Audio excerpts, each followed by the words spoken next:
son del Parlamento Nacional, pero la representación no es exclusividad del Parlamento Nacional. El pueblo, las zonas más alejadas, están representados en los centros poblados por sus regidores. En las provincias, distritos, también por los regidores, que tienen capacidad legislativa de fiscalizar y de representar igual que los parlamentarios, igualmente en los gobiernos regionales.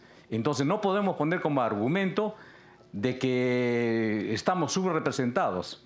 Estamos bien representados en proporción. Lo que está mal es que no todos cumplimos con nuestra labor, ni en el Ejecutivo, ni en el Legislativo, y tampoco podemos decir que es cierto que no está, digamos, con muy buena aceptación en el Congreso. En ninguna parte del mundo hay una buena aceptación de los congresos y también de los ejecutivos. En ese sentido, yo también quiero hacer llegar mi pensamiento en el sentido de que la representación no es una exclusividad del Congreso de la República. Lo es en los gobiernos locales y los gobiernos regionales que son parte de los subnacionales. Gracias, Presidenta.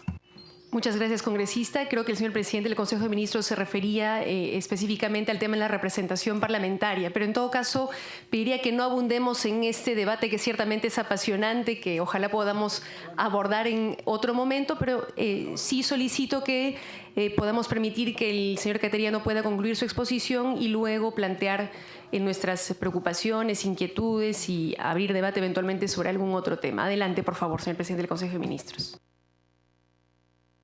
Gracias, Presidenta.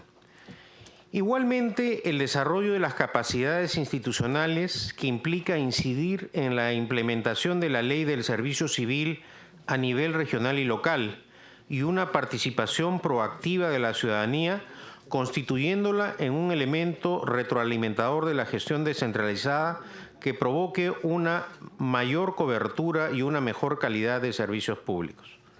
Indudablemente, la ley del servicio civil ayudará a que se fortalezca el sistema burocrático, no solamente del gobierno nacional, sino de los gobiernos regionales y de los gobiernos locales, para optar por una verdadera carrera pública, como ocurre en los países más desarrollados, en donde la función pública es una carrera garantizada. Y una vez que una persona opta por el servicio público, gana un concurso, tiene la posibilidad de desarrollarse profesionalmente sin interrupciones políticas y sin alteraciones de cualquier carrera a través de la ley, garantizado por la ley. Y en ese sentido, es absolutamente transparente decirlo, hay una oposición a la ley del servicio civil, pero una ley del servicio civil que favorezca el desarrollo, al progreso del funcionario público, en el fondo es algo que consolida la descentralización y el proceso de regionalización. Un segundo tema crítico está referido a la debilidad del enfoque territorial para el desarrollo nacional que dificulta la planificación articulada para impulsar la inversión descentralizada.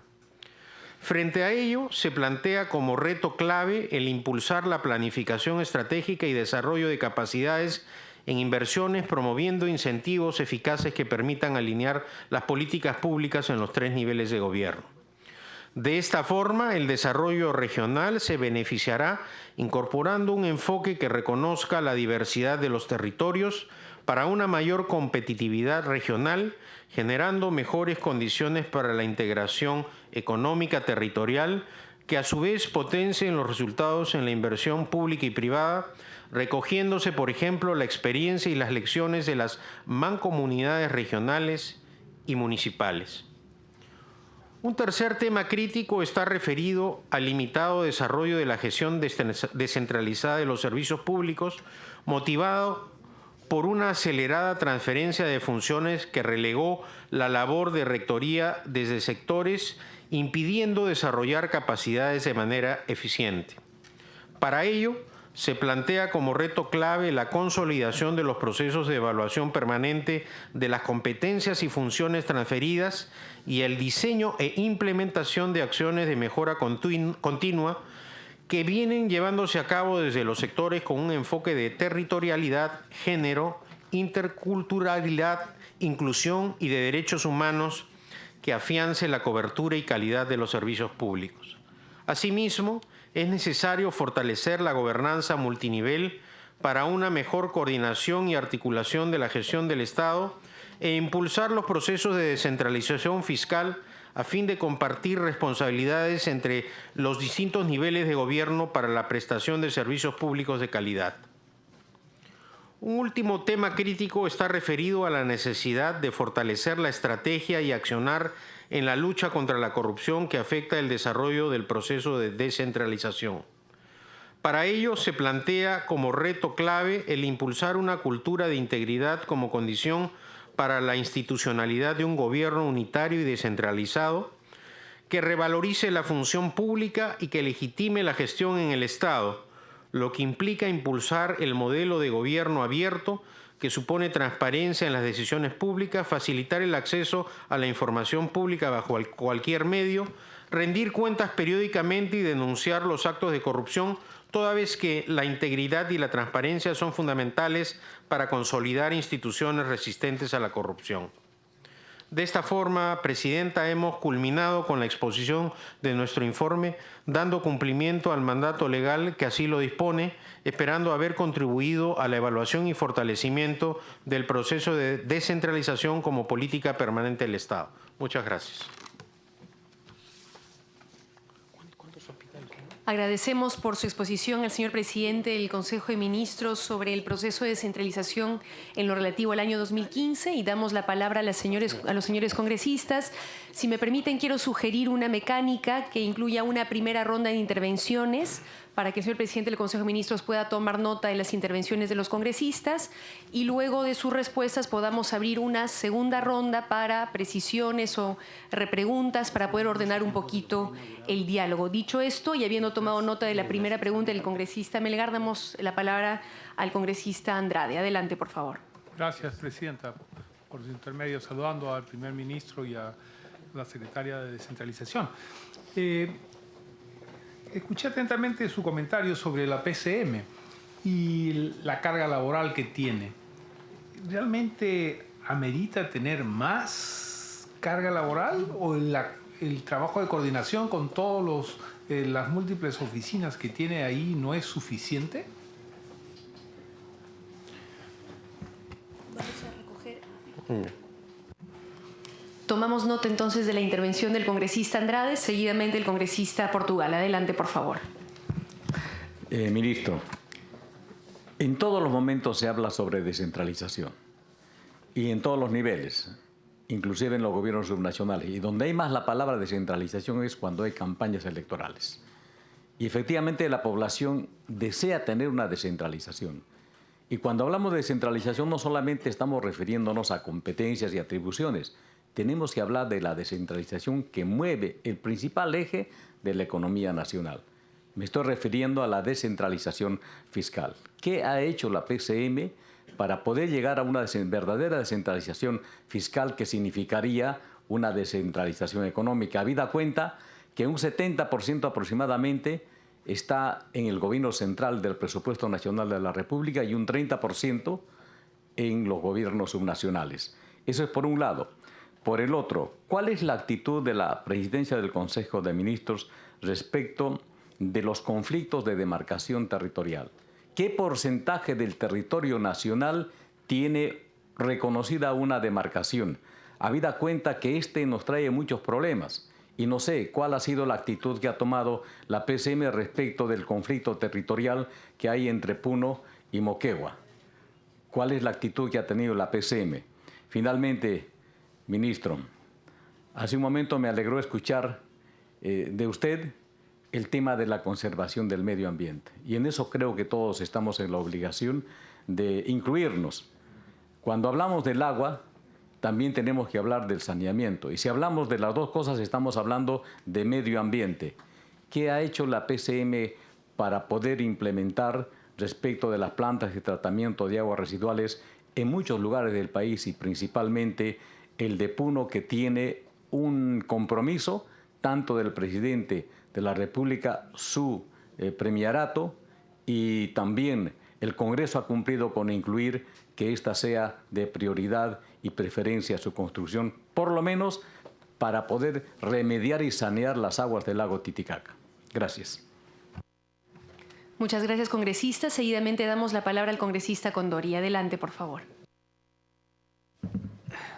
Sí, gracias, presidenta. Para saludar al señor primer ministro y su equipo técnico y funcionarios. El tema de la descentralización creo que es un tema bastante crítico del país y también bastante preocupación, fundamentalmente porque los señores alcaldes y también presidentes de los gobiernos regionales son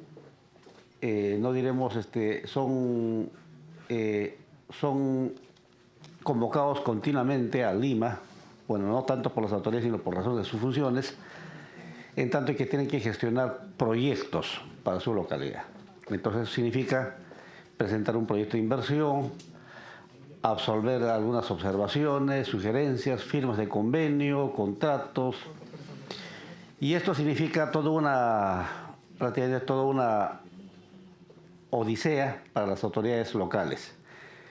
Obviamente no queremos echar la culpa a la gestión actual, sino esto trasciende prácticamente toda la época republicana inclusive, en el sentido de que el centralismo. Habría que ver algún mecanismo para que los trámites, alguna gestión, o tal vez la creación de órganos desconcentrados un poquito más ágiles en el entorno local, a efectos de que los proyectos de inversión puedan ser viabilizados más rápidamente. Yo concuerdo, por ejemplo, de que hay bastante necesidad de proyectos de inversión y que a nivel local efectivamente no existe la capacidad técnica operativa para formular inclusive proyectos de inversión con claridad desde el punto de vista del enfoque costo-beneficio, porque el Estado no puede darse el lujo de hacer proyectos de alto costo y poco beneficio. Entonces, el componente beneficio en sus atribuciones denominadas efectividad, eficiencia, eficacia, mínimo riesgo, impacto, que son sinónimos de beneficio, deberían ser valoradas. Y el sistema de inversión pública hasta el momento no logra consolidar esto. Sin embargo, yo rescato el esfuerzo del gobierno central por apoyar a los gobiernos locales y regionales. Y para evitar dudas, yo creo que la primera mirada que le interesa a toda la población y al órgano local, básicamente es el tema presupuestal. Y en el tema presupuestal se ha criticado bastante el presupuesto de apertura. Y aparece efectivamente que el presupuesto de apertura es altamente centralista. Pero yo creo que tenemos que mirar lo que ocurre al final del año, el presupuesto modificado. Y el presupuesto modificado es totalmente diferente al presupuesto de apertura. Es decir, sí hay transferencia de recursos a los órganos locales y regionales. Y ya no es la figura del centralismo, sino se va descentralizando. El asunto es cómo acortar la brecha entre el presupuesto de apertura con el presupuesto modificado. Segundo, cómo lograr que los proyectos que se ejecutan en el ámbito local tengan la mayor calidad a efectos de que no tengan esas vueltas y revueltas y trámites engorrosos a que se ve involucrado cada autoridad. Lo ocurrido la semana pasada, por ejemplo, en el Congreso es típico, ¿no? ¿Cuántas municipalidades y gobiernos regionales prácticamente corrían el peligro de no tener presupuesto? Justamente por no haber saneado un conjunto de observaciones de carácter técnico. El caso, por ejemplo, de balances, el tema de deuda, el tema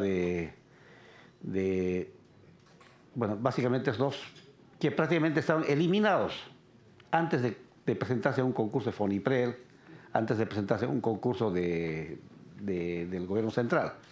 Entonces, esto es no tanto porque los gobiernos locales no quieren subsanar sus problemas, sino que no pueden.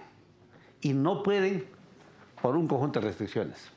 Va inclusive hasta por el tema remunerativo.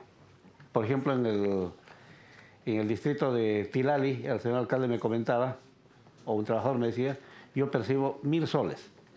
Y él es ingeniero economista, encargado del tema de presupuesto. Entonces, por 1.000 soles, un ingeniero economista, para encargarse de un tema álgido como es el presupuesto, obviamente solamente puede aceptar un cachimbo, alguien que recién está haciendo sus pininos en la universidad como profesional, pero obviamente un estudio no garantiza, porque un estudio bueno requiere de una otra forma no solamente conocimientos, requiere sapiencia, habilidad, destreza, es decir, años de recorrer en la administración pública. Entonces yo creo que esas cosas deberían ser motivo de evaluación en esta comisión a efectos de que las siguientes gestiones mejoren el esfuerzo que ha hecho la gestión del presidente Ollanta, que tiene obviamente muchos desaciertos, pero también hay muchos logros y avances en el proceso de descentralización. Muchas gracias, presidenta. Gracias, congresista. Tiene la palabra el congresista Ceballos. Adelante, por favor. Gracias. Saludando al señor Premier. Sí, yo de verdad cuánto me agradaría compartir el criterio de Rubén Condori. Sin embargo, la verdad que estoy sumamente preocupado. Soy miembro durante los últimos 3 años de esta comisión y casi el informe es reiterativo. Y lo digo con todo respeto, señor Premier. Me parece que estamos cayendo en un error de enfoque. O sea, estamos confundiendo, y usted lo entiende mejor que yo, el concepto de centralización con desconcentración. De lo que he podido entender, básicamente el proceso se reduce a entregar mayores recursos, mayores obras, pero es a la inversa. O sea, la centralización es darle autonomía a las regiones, a las municipalidades. Y ahí encaja perfectamente un tema que también la señora Mendoza lo ha dicho, en el tema de la llamada descentralización fiscal. Si revisamos la diapositiva, nos dice descentralización fiscal y habla de canon y regalías. O sea, de arriba para abajo. No, la descentralización fiscal es, sin llegar a lo que es autarquía, es autonomía. O sea, captar recursos, administrar recursos, priorizar proyectos y decidir inversiones. Y eso no se ha avanzado absolutamente nada. Yo no niego lo cierto que ha dicho Rubén. Obviamente se ha hecho un esfuerzo bastante importante de darle mayores inversiones, mayores recursos. Es más, a regiones, yo soy de Moquegua, a regiones que tienen recursos vía canon y regalías se le ha potencializado con recursos adicionales. O sea, no niego eso, ¿no? Sino que quiero de una u otra manera posicionar de mejor manera lo que es auténtico proceso de centralización, que no se ha dado. Y miren, el último gran esfuerzo que se hizo, y no hay que quitarle mérito alguno, fue con Alejandro Toledo, si no me equivoco, ¿no? Cuando se intentó una especie de referéndum macrorregional. Y ahí quedó, desapareció. Con el gobierno aprista no se hizo absolutamente nada. O sea, me refiero a un proceso de centralización auténtico, profundo, que no se ha dado. ¿Ya? Lo segundo, usted nos ha hablado de que se ha mejorado la institucionalidad de las regiones y los municipios. Se ha mejorado la institucionalidad. Y me resulta forzado plantear la siguiente pregunta. ¿Por qué se observó el proyecto de ley de creación de la Autoridad Nacional de Gobiernos Regionales? Si era potencializar a los gobiernos regionales. O sea, me parece una contradicción. Las municipalidades, de acuerdo a la ley orgánica, tienen el AMPE. Está institucionalizado. ¿Y por qué en este caso negarle a los gobiernos regionales? ¿No? Me parece una contradicción.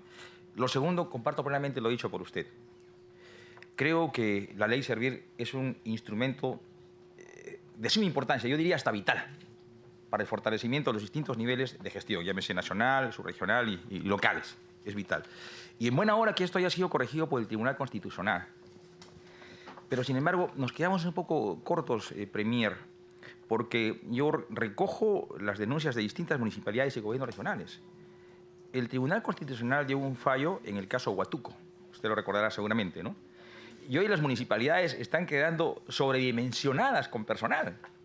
Es decir, están ahogadas en gasto corriente y no pueden coger recursos de inversiones. Y todos los días el Poder Judicial incorpora, y trabajadores incorporan más. Estamos ahogando a las municipalidades. Entonces, pareciera ser que acá no estamos defendiendo al Estado. O sea, no hay ningún nivel de sintonía o armonía con otros poderes del Estado.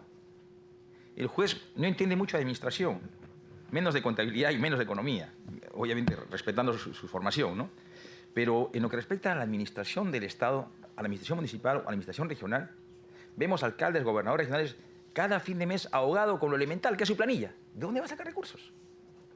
Entonces creo que ahí ha faltado un poco ordenarnos y de repente reglamentar de mejor manera la ley Servir.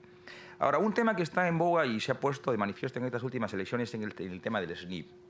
Sería muy importante, usted con esta experiencia de Premier, nos diga cuánto de importante ha sido el SNIP hasta la fecha para fortalecer el proceso de descentralización. yo tengo un modesto punto de vista y se lo digo. Obviamente con deficiencias, ha sido muy importante en esta década prodigiosa de recursos importantes vía canon y regalías. Ha sido muy importante y hay que mejorarlo, ¿no? Pero sin embargo hay propuestas que plantean su desaparición. Imaginémonos que no hubiéramos tenido SNIP. Ayer han capturado al gobernador regional de Tumbes y Contraloría ha hecho, en su página web, ha hecho una publicación de alrededor de 15 gobernadores regionales con orden de captura. Si es que no están todos presos. O sea, ¿qué hubiera pasado en ese contexto si no tuviéramos SNIP? Porque mal que bien ayuda a controlar. Entonces, ahí sería importante contar con su aporte. Y algo desde la ingrata experiencia personal, y reitero, se lo digo con sumo respeto. ¿Quién gobierna? ¿El MEF? Le cuento dos experiencias inmediatas que seguramente lo han compartido mis colegas parlamentarios. Para crear un distrito, hoy se ha innovado. ¿Qué opina el MEF? Antes no existía esta figura. ¿Qué opina el MEF? A pesar de que viene con un análisis de costos. ¿Qué opina el MEF? Para crear una carretera, le digo esto, Provías hizo el expediente. Provías es el Estado. El MEF revisa lo que ha hecho Provías. Y Provías también es parte del gobierno central. Lo revisa y lo observa. O sea, siempre el MEF es el último peaje. Siempre. Entonces, ¿qué está pasando? Si hablamos de una reingeniería en la administración pública, o sea, empecemos por el MEF. Y yo no he escuchado ninguna sola palabra respecto al rol importante que está jugando en estos momentos el MEF. Y respecto al CAN, la Alta Autoridad de Lucha contra la Corrupción, creo que esto fue una creación de este gobierno. Sin embargo, los síntomas de corrupción no han mermado, al contrario, se vienen incrementando. Se hace necesario, creo, explicar a este pleno cuáles son las debilidades que ha tenido el proceso o solamente se limita a proponer políticas. Creo que el CAN nace más allá con un criterio más osado, más atrevido, o sea, de corregirlo. Pero aparentemente los resultados nos dan una respuesta contradictoria. Poco o nada se ha avanzado en la lucha contra la corrupción. Es todo, presidente. Muchas gracias, congresista. Seguidamente tiene la intervención el congresista Melgar. Adelante, por favor. Gracias, presidenta. Presidenta, en julio del 2013, el presidente de la República, en su mensaje a la Nación, propuso el relanzamiento del proceso de descentralización. Sin embargo, pues, cuando viajamos a provincias, vemos la situación que se encuentra todas las regiones del país. Ha bajado la producción, descentralización abarca todo, pues no es un proceso donde tiene que desarrollar el país. Y vemos pues que el país se encuentra totalmente paralizado en las regiones.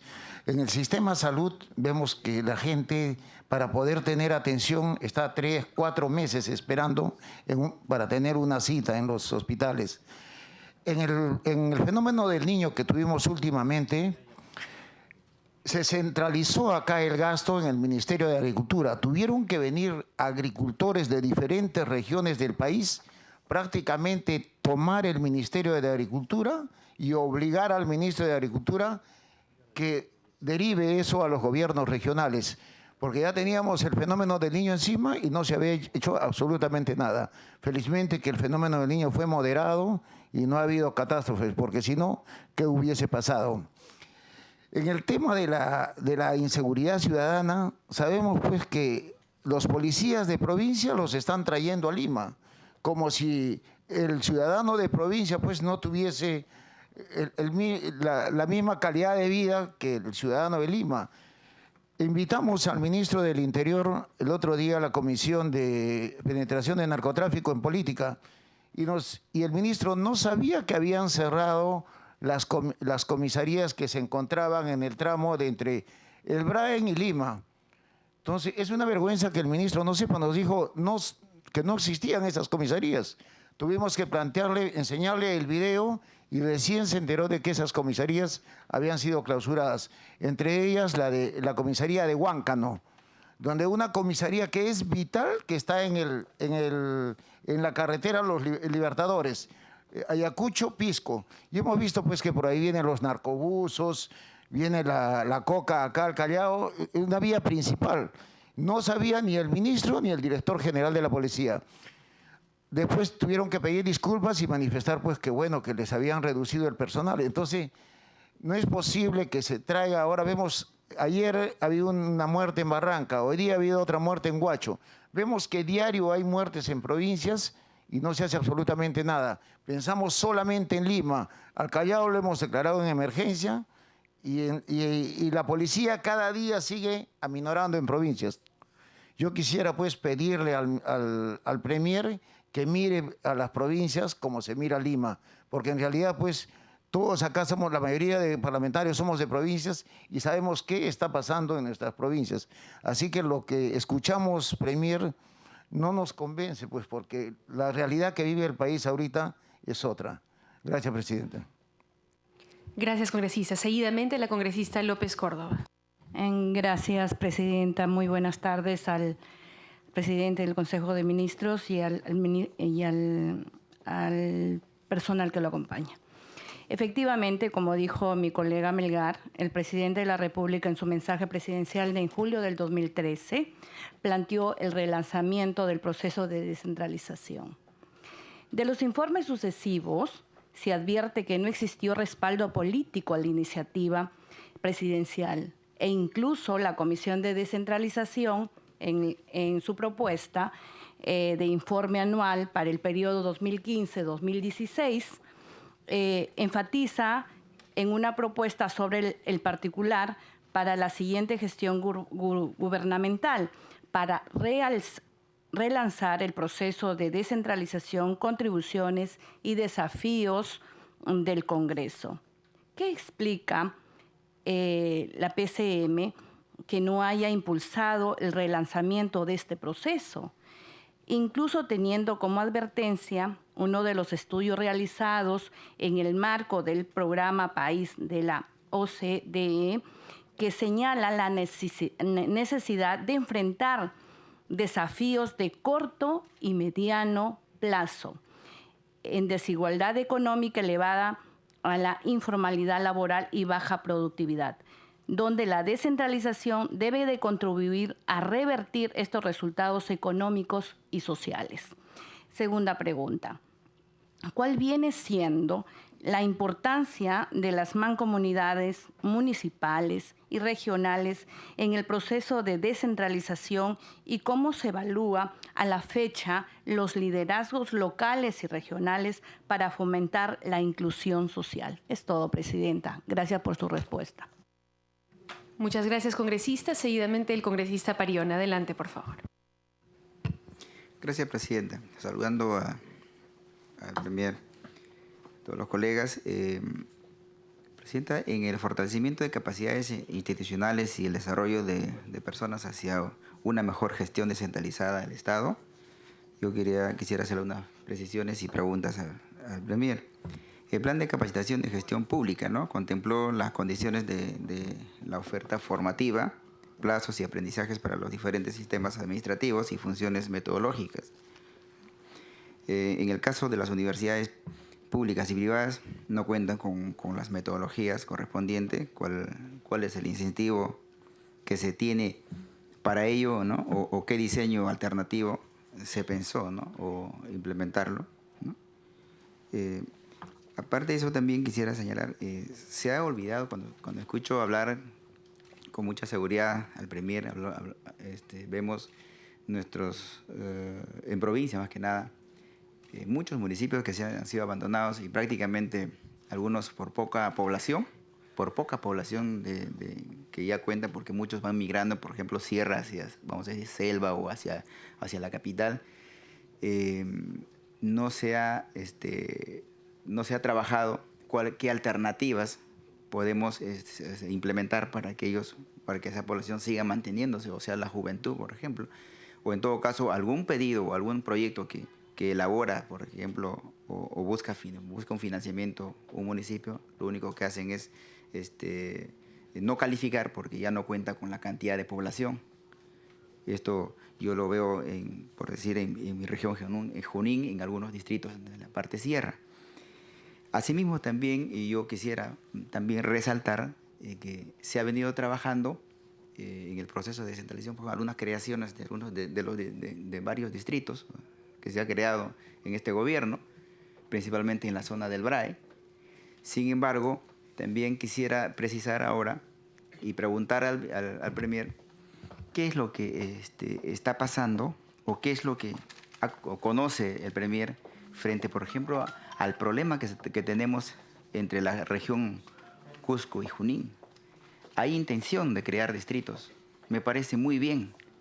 Yo creo que el Estado debe tener esa mirada a aquellos pueblos que no podemos llegar o que el Estado no llega. De alguna manera, con esta creación de los distritos, va a llegar los recursos para que esa población pueda desarrollarse. En eso estamos de acuerdo. Pero cuando hay no se utilizan los mecanismos o criterios técnicos, o no se está trabajando, pasándola a una realidad, estamos buscando alguna confrontación.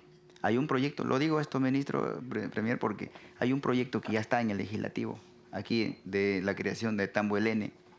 Nosotros hace 20 días atrás tuvimos una reunión en la oficina de diálogo para poder buscar una mesa de diálogo con ambas regiones, con todas las autoridades, para ponerse de acuerdo, porque todos queremos un distrito, pero sin embargo, haciendo oídos sordos a las autoridades, tanto del gobernador regional como alcaldes, incluso con congresistas, simplemente lo que se ha hecho es acelerar ese proyecto y ya está en el legislativo. Entonces la preocupación es fuerte, y la pregunta le hago a usted, ¿no?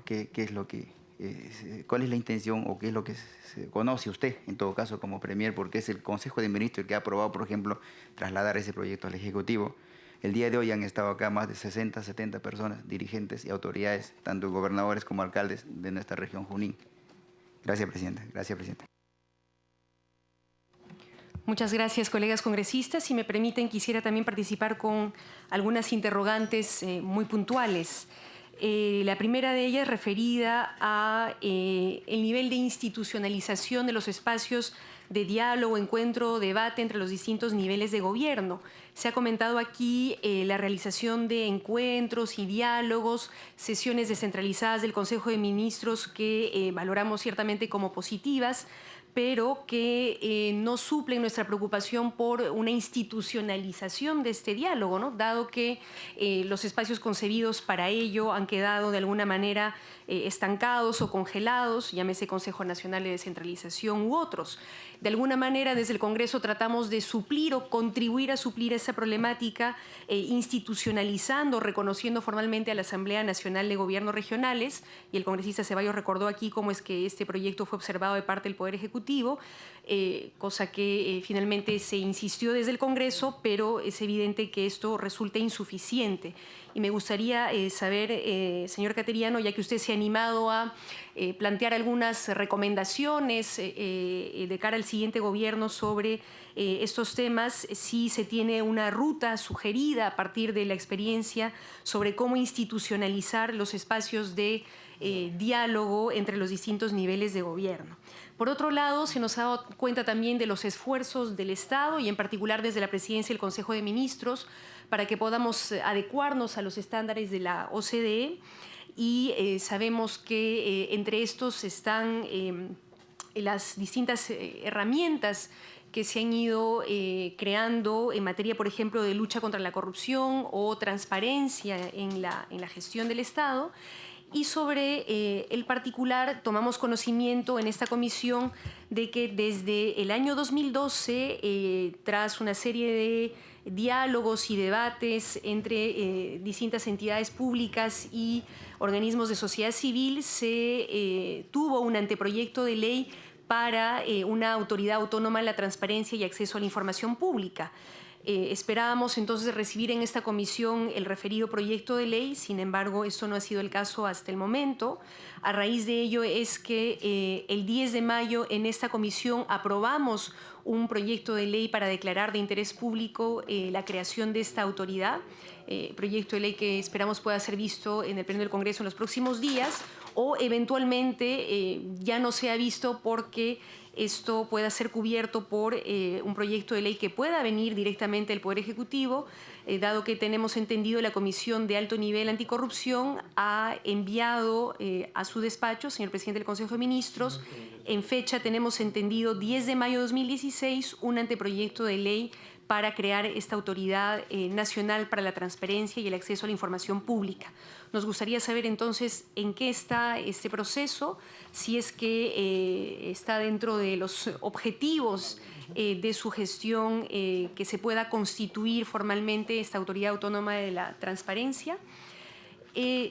Finalmente, dos temas más. Uno tiene que ver con un tema que ha sido planteado aquí por varios de nuestros colegas, que tiene que ver con la creación de distritos. Durante el año 2015, desde la Presidencia del Consejo de Ministros se presentaron a esta Comisión y al Congreso de la República 16 leyes creando distritos. En el presente año hemos creado 6 más y tenemos entendido hay 11 más aproximadamente que están siendo tramitados. Y desde esta comisión hemos hecho los esfuerzos por darle una razonable celeridad a estas iniciativas legislativas, eso sí, cuidando siempre de verificar que se hayan cumplido los procedimientos técnicos, administrativos, pero también buscando informarnos sobre el consenso necesario entre las partes involucradas alrededor de la creación de estos distritos. Sin embargo, quiero señalar mi preocupación particular porque siendo que la expectativa de las poblaciones involucradas en la creación de estos distritos es que a través de este procedimiento se garantice una mayor presencia del Estado y mayores inversiones, hemos tomado conocimiento de parte del Ministerio de Economía y Finanzas de, digamos, una preocupación por la fragmentación de los recursos públicos y lo que parecería ser una no claridad sobre la disponibilidad presupuestal para estos distritos. Y digo esto porque desde el Ministerio de Economía y Finanzas recibimos en diciembre de 2015 un documento en el que, entre otras cosas, se señala de parte del MEF que respecto a el impacto que tiene la creación de esos distritos en el presupuesto público, señala el MEF que considera se genera la fragmentación de los recursos públicos, que esto genera mayores gastos corrientes y que dificulta, son las expresiones del Ministerio de Economía y Finanzas, la asociatividad municipal para mejorar la gestión pública. Y además hemos tomado conocimiento a través de uno de los expedientes técnicos que acompaña una iniciativa de creación de distrito reciente, que en el mes de marzo se habría dispuesto que los procesos de distritalización por interés nacional quedaran suspendidos temporalmente debido al impacto presupuestario que conllevan. De tal manera que parece que por lo menos en algún sector del Poder Ejecutivo hubiera una discrepancia o preocupación en todo caso respecto a el impacto presupuestal que pudiera estar generando esta creación de distritos, ¿no? Y de nuestra parte, nuestra preocupación es que, habiéndose creado estos distritos, esté garantizado su funcionamiento, ¿no? y las inversiones necesarias para que respondan efectivamente a la expectativa generada por las poblaciones involucradas. Nos gustaría recoger su opinión sobre el particular y finalmente quisiera aprovechar su presencia para preguntarle sobre un tema que no tiene que ver directamente con el tema de la descentralización, pero sí con una preocupación de esta comisión, y es el hecho de que según una respuesta que nos fue remitida por la Presidencia del Consejo de Ministros en el año 2015, en octubre, habían en ese momento 56 leyes promulgadas por este Congreso que estaban pendientes de reglamentación. Y más recientemente, en el portal institucional de la PCM, se señala que serían 97 las leyes en proceso de reglamentación, algunas de ellas pendientes desde el año 1985. Entonces, una primera pregunta tiene que ver con cómo es que se explica esta diferencia en la información. Son 56, son 97 y, por supuesto, nos gustaría saber qué proyección se tiene de aquí al final de la gestión, de su gestión, para poder dar cumplimiento a la reglamentación de estas leyes aprobadas por el Congreso y que también han generado expectativa en distintos sectores de la ciudadanía. Si no hubiera ninguna intervención más, damos entonces la palabra al señor presidente del Consejo de Ministros. Adelante, por favor. Gracias, presidenta. Para dar curso a esta cuasi interpelación.